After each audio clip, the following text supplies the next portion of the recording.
Jepara Fams, ada kuliner mangut gereh tongkol yang pastinya enak pol. Bikinnya gancil banget, kamu dijamin bisa bikin sendiri deh. Oh iya, meski ikan tongkol sudah diasapi, nggak ada salahnya dicuci lagi ya, biar bener-bener bersih. Lanjut, bikin bumbu gereh Fams. Setelah halus, tumis hingga harum. Sadap. Kalau bumbu sudah berubah kecoklatan, tambahkan santan. Masak deh sampai kuahnya kental. Kalau kalian suka pedas, boleh loh ditambah cabai sesuai selera. Agar rasanya makin sedap, jangan lupa tambahkan garam, gula pasir, daun salam, batang serai, dan gula merah. Masak hingga mendidih deh. Kalau sudah kayak gini, tinggal masukin ikan asapnya. Pastikan ikan asap terendam kuah bumbu gereh ya. Masak kurang lebih 1 jam dengan api kecil supaya bumbu meresap sampai ke dalam daging ikan. Kalau aromanya sudah menyeruak ke seluruh ruangan, tandanya mangut gereh tongkolnya sudah matang. Angkat, lalu sajikan deh. Gak lengkap rasanya makan mangut gereh tongkol tanpa pepes jeroan dan telur ikan khas Jepara Fams. Agar rasanya makin khas, bakar dulu pepes sampai sedikit kering.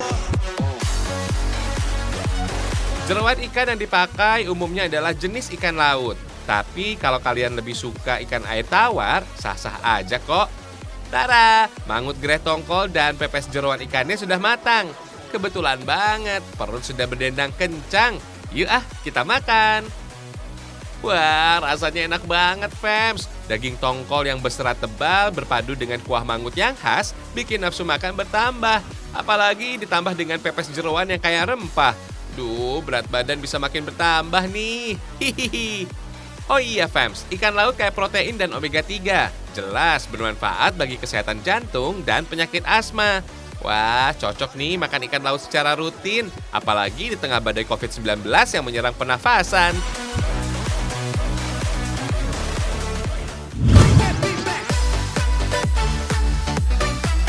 Ngomongin ikan asap nih, di pantai utara Pulau Jawa kalian bisa lihat deretan ikan asap di kawasan Pesajen, Jepara, Jawa Tengah.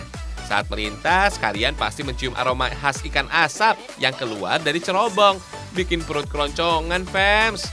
Oh iya, sentra pengolahan ikan asap di Pesajen sudah ada sejak puluhan tahun yang lalu dan sudah menjadi usaha turun-temurun. Ikan yang diolah di sini masih sangat segar, Fams, karena langsung diambil dari nelayan yang baru pulang melaut. Ukuran ikannya juga besar-besar tuh. Umumnya yang diasap jenis ikan tuna dan cakalang. Kedua ikan ini banyak peminatnya, Fams, karena tekstur dagingnya tebal dan rasanya yang gurih. Dua ikan ini juga bermanfaat bagi tubuh kita, seperti kaya protein dan omega 3. Kandungan vitamin A yang baik untuk kesehatan mata, sedangkan kandungan vitamin E-nya juga bermanfaat untuk kesehatan kulit. Wah, bisa bikin kulit kenyal dan awet muda nih. Hehehe. Pembuatan ikan asap masih dilakukan secara tradisional loh. Ikan cakalang dibelah menjadi 2 bagian.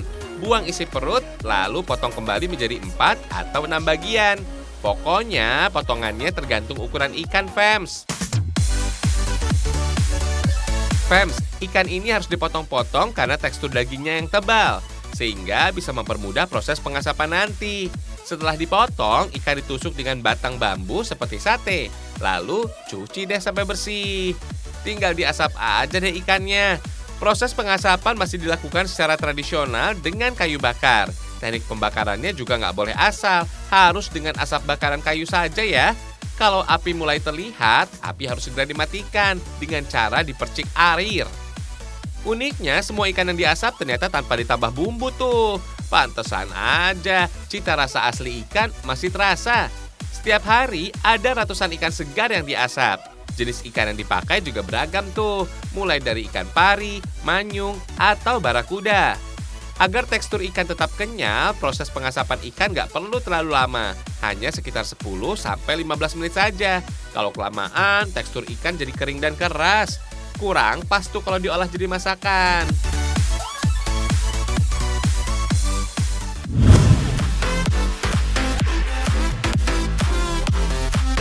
Bebek goreng atau bebek bakar udah biasa. Dimana kalau kita icip-icip opor bebek khas Ambarawa, dijamin suka deh kalian. Penjualnya ada di Jalan Raya Muncul, Banyu Biru, Kabupaten Semarang. Warung opor bebek Mak Yah ini terbilang legendaris karena sudah ada sejak tahun 80-an. Biasanya warung ini ramai sama pembeli saat jam makan siang. Sabar-sabar antri ya. Dalam sehari, warung ini dapat menghabiskan sekitar 50 ekor bebek. Di sini ada dua jenis opor yang bisa kalian cicip. Opor kuah atau opor goreng. Rasanya sama enaknya kok. Pokoknya kalian tinggal pilih sesuai selera. Oh iya, bebek yang digunakan untuk bikin opor di sini nggak boleh sembarangan. Jenis bebek Jowo harus sudah berumur 1 tahun. Katanya sih, bebek ini memiliki tekstur yang lembut dan rendah lemak. Alasan ini, opor ini aman dikonsumsi sama kalian yang punya masalah kolesterol dan darah tinggi. Tapi tetap ya, makannya jangan berlebihan. Fems, proses memasak opor bebek ini makan waktu yang cukup panjang. Bisa sekitar 3 jam. Supaya bumbu rempah meresap sempurna ke dalam daging. Proses masaknya juga harus dengan kayu bakar ya. Api yang rata bisa membuat rasa bebek makin sedap. Selain opor bebek, di sini juga disediakan menu ayam goreng loh. Lengkap dengan pete rebus dan sambal terasi. Wah, jadi lapar deh. Sekarang inti proses pembuatan opor bebek. Penggunaan bumbu rempah harus banyak dan berlimpah ya, supaya bau amis bebek lenyap dan rasa opor enak pol. Nah, jahe, kunyit, dan jeruk purut ini nih yang bisa melenyapkan amis si bebek. Kasih secukupnya aja ya. Terus bersihkan dan potong-potong daging bebeknya. Jangan lupa buang bagian kepala dan kakinya. Katanya sih kepala dan kaki bebek inilah yang jadi biang kerok bau amisnya. Huhuhu. Selain santan, kemiri juga jadi bumbu yang sangat penting dalam membuat opor. Dijamin deh, makin gurih dan kuahnya kental. Sekarang tumis bumbu Fems. Jangan lupa tambahkan batang serai, daun salam, dan lengkuas supaya bumbu makin harum. Kalau sudah berubah kecoklatan, tinggal masukin potongan daging bebek. Aduk hingga rata ya. Baru deh masukkan santannya. Masak kurang lebih 2 jam sampai bumbu meresap. Aduh, mantap ya.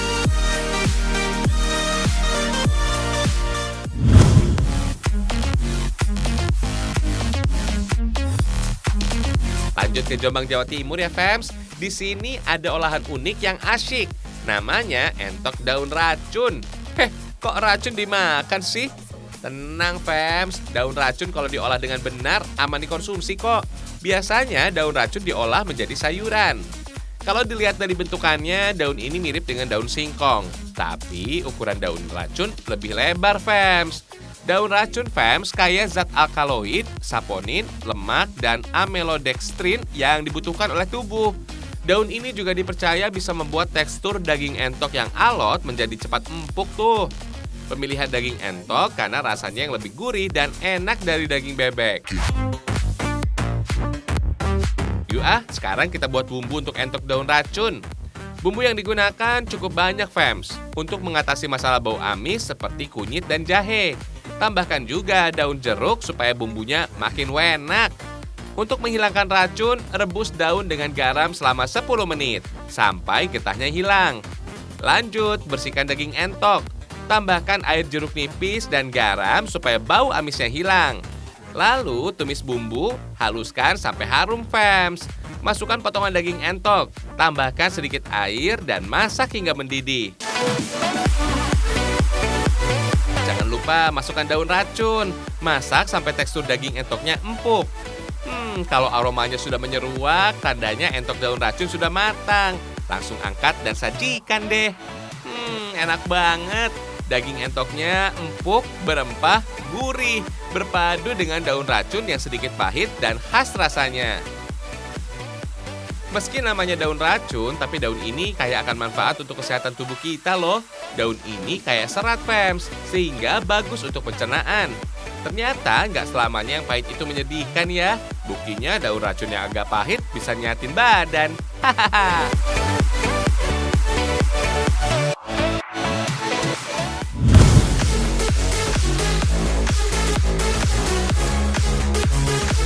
Lanjut ke Klaten, Fems. Kita cobain kuliner bebek yang legendaris. Namanya soto bebek dan bebek bacem Ibu Darman. Warung ini lokasinya ada di daerah Gudang Klaten, Jawa Tengah. Diperkirakan warung ini sudah ada sejak tahun 50-an. Soal rasa, enak pol deh. Rahasianya ada pada resep yang sudah ada secara turun-temurun dan bahan yang berkualitas. Uniknya Fams, soto bebek dan bebek bacem ini menu yang tak bisa dipisahkan loh.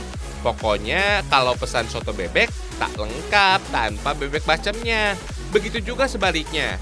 Katanya sih kedua menu ini sama-sama saling melengkapi gitu Fams, seperti aku dan kamu. Hahaha. Oh iya Fams, bebek yang digunakan harus yang sudah afkir dan tidak produktif lagi. Selain harganya lebih murah, bebek afkir memiliki daging yang lebih banyak, berserat padat, dan tulang yang keras. Cocok tuh kalau dibuat jadi bacem. Proses memasaknya juga butuh waktu yang cukup lama. Sekarang kita haluskan bumbu Fams. Jangan lupa tambahkan kunyit yang banyak supaya bau amis bebek hilang dan tekstur daging bebek lebih mudah empuk. Masukkan bumbu halus ke dalam kuah kaldu bebek. Tambahkan juga gula pasir dan kecap manis supaya rasa bacem makin sedap. Kalau sudah mendidih, masukkan daging bebek yang telah direbus. Masak kembali sekitar 2 jam sampai tekstur dagingnya benar-benar lembut. Kalau aromanya sudah tercium, tandanya bebek bacem sudah matang. Tinggal angkat lalu goreng ke dalam minyak panas. Nggak perlu terlalu lama ya, asal kulitnya sudah terlihat mengkilat, angkat kembali bebek, lalu sajikan. Fams, daging bebek kaya protein, zat besi, vitamin, mineral, dan lemak esensial omega 6 yang baik untuk kesehatan. Kandungan zat besi yang terkandung pada bebek juga cukup tinggi loh, sehingga baik dikonsumsi buat kalian yang punya masalah anemia atau kurang darah. Tapi jangan berlebihan juga ya, soalnya segala yang berlebihan tidak baik. Hihihi.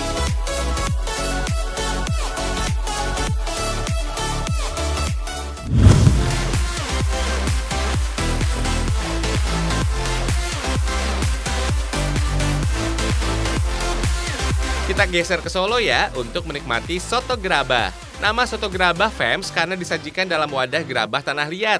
Unik kan? Soal rasa kalian wajib coba Fams. Perpaduan kuah soto yang gurih dengan bumbu bacem yang dominan manis emang pas banget. Nggak cuma dihidangkan di dalam wadah gerabah, soto ini juga dimasak dengan gerabah khusus yang memiliki pori-pori rapat khas daerah Bayat. Ini dia yang membuat rasa dan aroma soto menjadi semakin khas. Pokoknya mantul.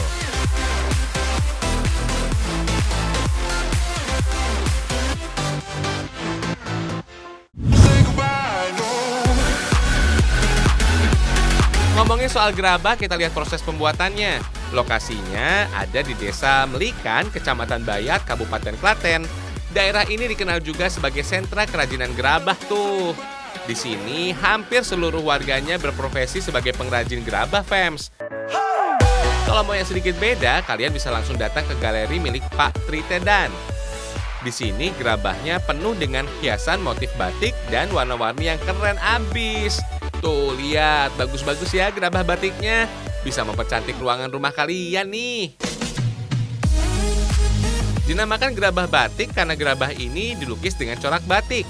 Tidak menggunakan canting seperti proses bikin batik di kain, tapi memakai alat khusus ini Fams.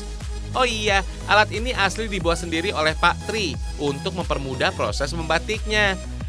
Dalam sehari, ia dapat menyelesaikan sekitar 15 gerabah batik berukuran kecil dengan motif dan warna yang berbeda. Kalau yang paling banyak peminatnya sih piring batik ini, Fams. Selain cocok untuk dijadikan hiasan dinding, piring batik ini juga bisa dijadikan souvenir atau oleh-oleh untuk keluarga di rumah tuh. Kalau mau belajar membatik gerabah juga boleh kok, Fams. Buat pemula, kalian bisa belajar untuk mewarnai sketsa yang telah dibuat. Setelah jago, baru deh kalian berkreasi sesuai keinginan masing-masing. Oh iya Fams, gerabah batik berbentuk peralatan rumah tangga tidak bisa digunakan untuk keperluan sehari-hari loh. Soalnya masih memakai cat kimia. Kedepannya Pak Tri mau mencari solusi agar gerabahnya dapat digunakan sebagai tempat makanan tuh. Semoga berhasil ya.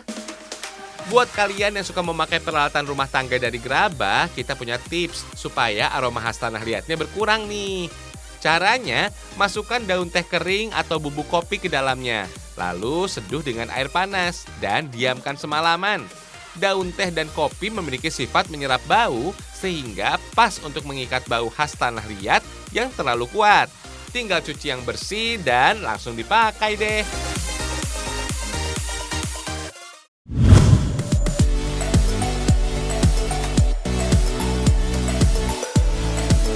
Di Sumatera Barat, tepatnya di daerah Pasaman, ada olahan lele yang unik loh. Soalnya dimasak dengan asam durian atau lebih dikenal dengan nama tempoyak. Rasanya mantul, fams, mirip gulai. Tapi ada sedikit rasa asam yang khas banget. Ditambah jengkol dan terong, makin sedap lagi. Terutama buat pecinta buah durian dan jengkol. Bumbu rempah yang berpadu dengan asam durian meresap sampai ke dalam lele, fams. Rasanya unik dan asyik. Untuk membuatnya masih sama kok dengan gulai khas Minang. Tambahan asam durian atau tempoyak menjadi sebagai pelengkapnya. Sekarang campur semua bumbu rempah bersama santan. Masak sampai mendidih ya. Lalu masukkan lele asap. Disusul dengan potongan jengkol dan terong. Aduk sampai rata. Lalu masak sampai bumbu meresap sempurna ke dalam lele. Nah, lele asap asam duriannya udah jadi deh. Kalian pasti bisa bikin sendiri di rumah. Mumpung lagi stay at home. Hehehe. Dari Pasaman Barat sangat terkenal dengan budidaya lele, fams. Sampai-sampai lele dijadikan ikon kotanya tuh. Berlimpahnya lele di sini, maka dibuatlah lele asap, fams. Sebenarnya pengasapan ini menjadi salah satu teknik pengawetan makanan yang sudah ada sejak dulu. Teknik ini, ikan yang diawetkan bisa sampai berhari-hari tanpa harus kehilangan manfaatnya. Jelas berbeda ya dengan cara pengeringan atau pengasinan yang bisa mengurangi nutrisinya. Sebenarnya pengasapan ikan ini hanya membantu mengeluarkan kandungan air di dalam ikan agar tidak ada bakteri yang hidup di dalamnya. Prosesnya juga gampang kok. Ikan yang sudah dibersihkan kemudian dibelah dan ditaruh wadah khusus dari bambu. Terus tinggal diasapi sampai kadar airnya berkurang. Proses pengasapan ini bisa memakan waktu kurang lebih sampai 8 jam sampai dagingnya matang. Selama diasapkan jangan lupa tekan ikan dengan balok kayu agar kandungan airnya dapat berkurang maksimal.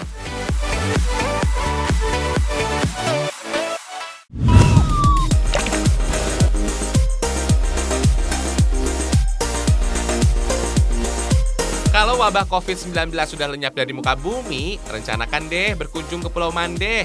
Panorama alamnya indah banget, fams. Air lautnya jernih, pasir pantainya putih, dan dikelilingi bukit-bukit kecil. Pokoknya instagramable banget, keren. Wisata Mandeh ini, fams, sudah terkenal sampai ke luar negeri loh. Untuk sampai ke Pulau Mandeh, kalian bisa sewa perahu dari tempat pelelangan ikan Carocok. Harganya bisa nego, fams. Enaknya sih berangkat dari subuh supaya semua spot wisatanya bisa disinggahi. Spot yang paling banyak dikunjungi sih Pulau Setan.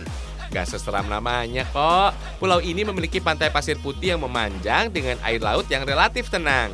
Di sini pulaunya tak berpenghuni sehingga pas sebagai tempat untuk menyendiri. Menghindari dari hiruk-pikuk ibu kota juga boleh kok. Di sini kita main air ya. Kita bisa sewa kano atau sekoci kecil yang bisa digunakan sepuasnya.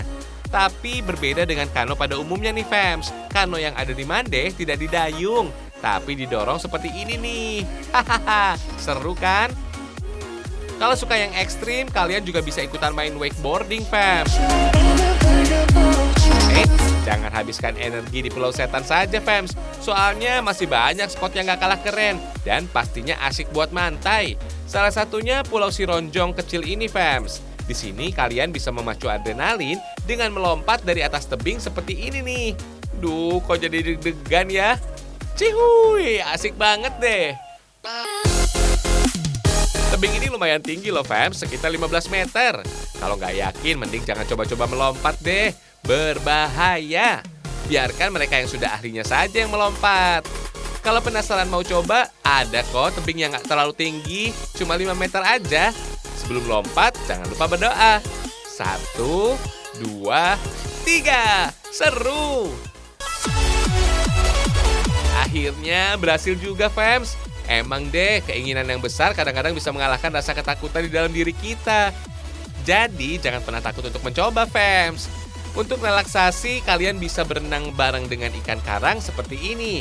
Meskipun karangnya nggak terlalu bagus, ikannya lumayan banyak tuh. Lumayan buat lemesin otot yang tegang setelah melompat tadi. Hihihi.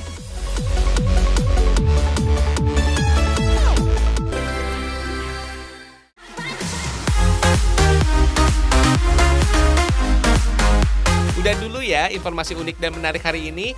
Meski lagi di rumah aja, tetap semangat ya. Yang terpenting, ragam Indonesia, satu Indonesianya, berjuta kekayaannya. Dadah!